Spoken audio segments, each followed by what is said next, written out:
Good evening, everyone. It's my honor and pleasure to stand in front of you all and deliver what's in my mind and heart.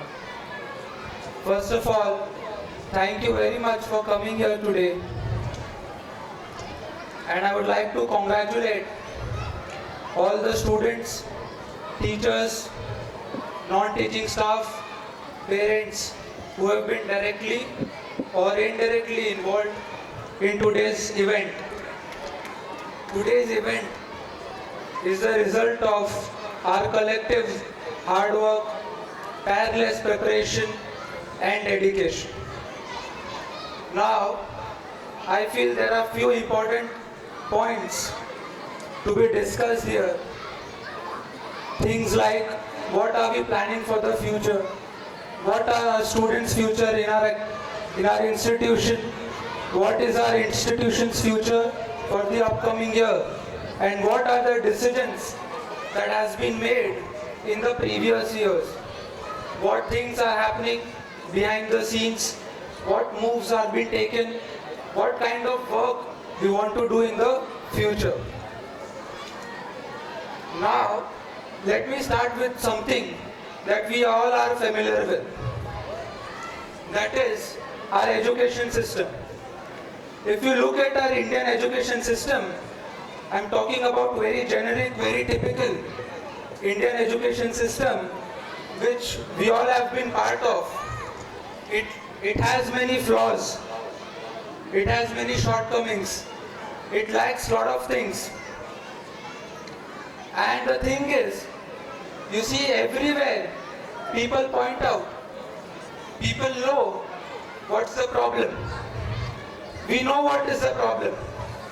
In 2009, a movie was released named as Three Idiots. That movie did a fabulous job to point out the shortcomings and flaws of our system very courageously.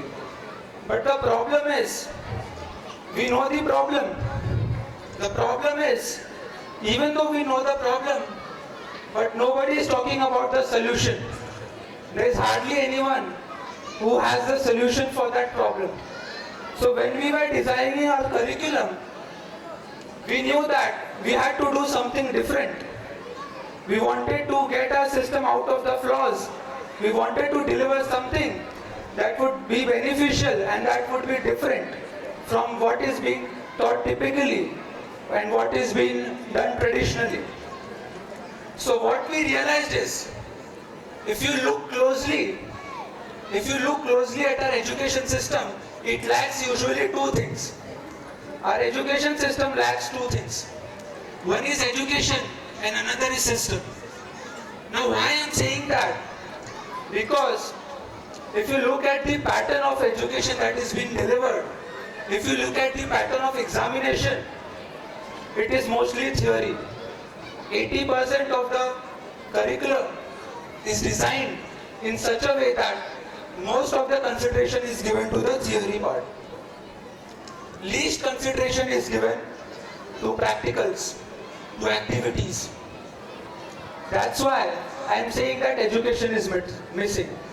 We have notebooks, we have portion, we have paper pattern, we have examinations. Everything is there. But the problem is that we only focus on theory.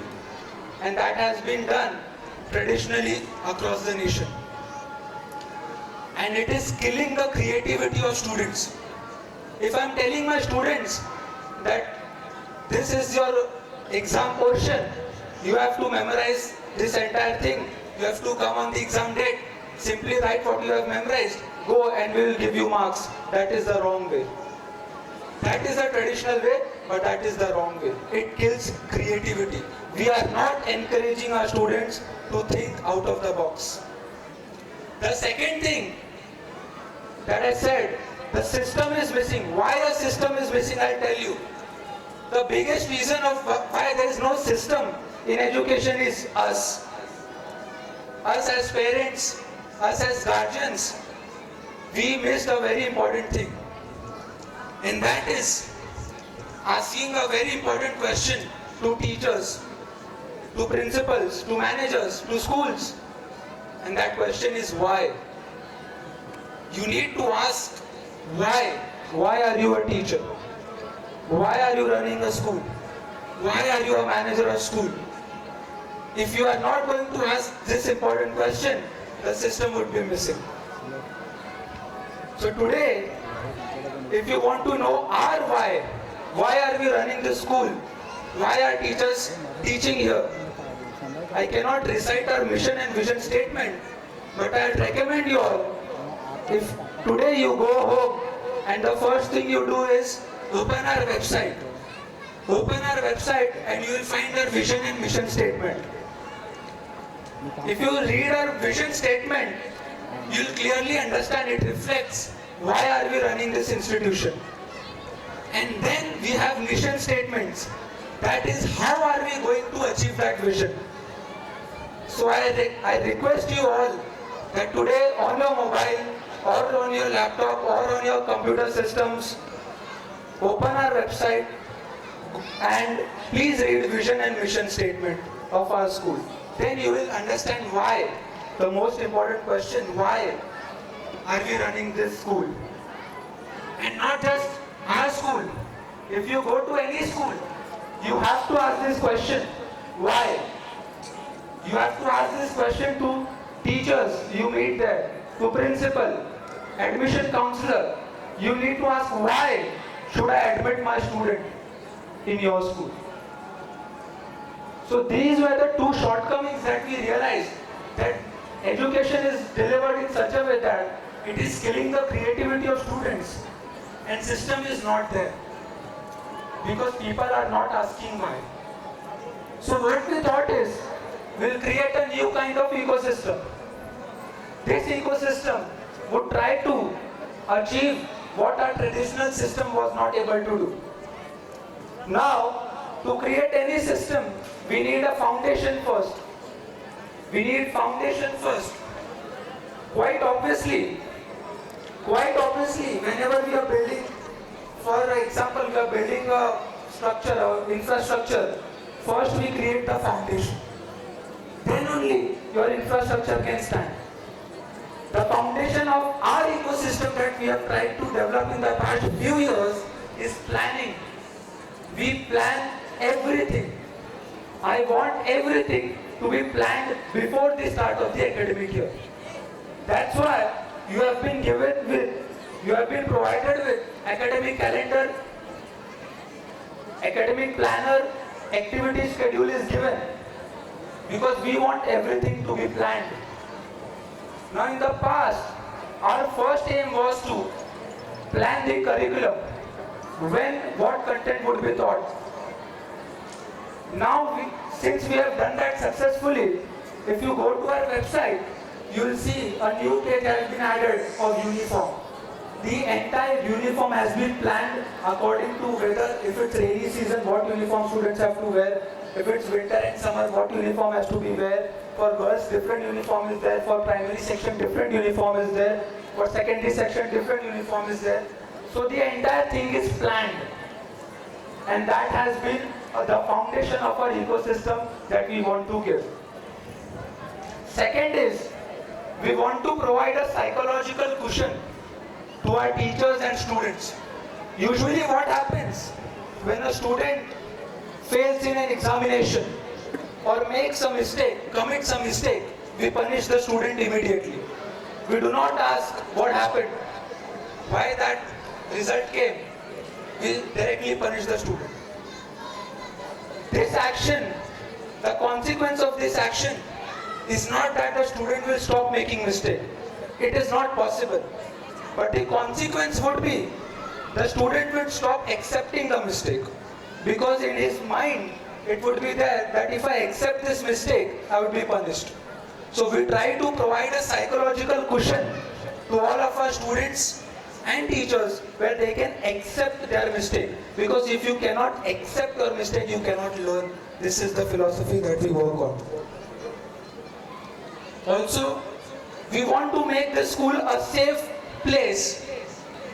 There are many times when a student is scared of a subject, when student is scared of a teacher, or by fellow classmates. There are times when students does not want to go to school.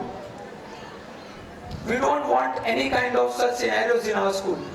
We want to make it a very safe place for everyone. As I mentioned, we want to give that psychological cushion to our students, where they can accept their mistakes.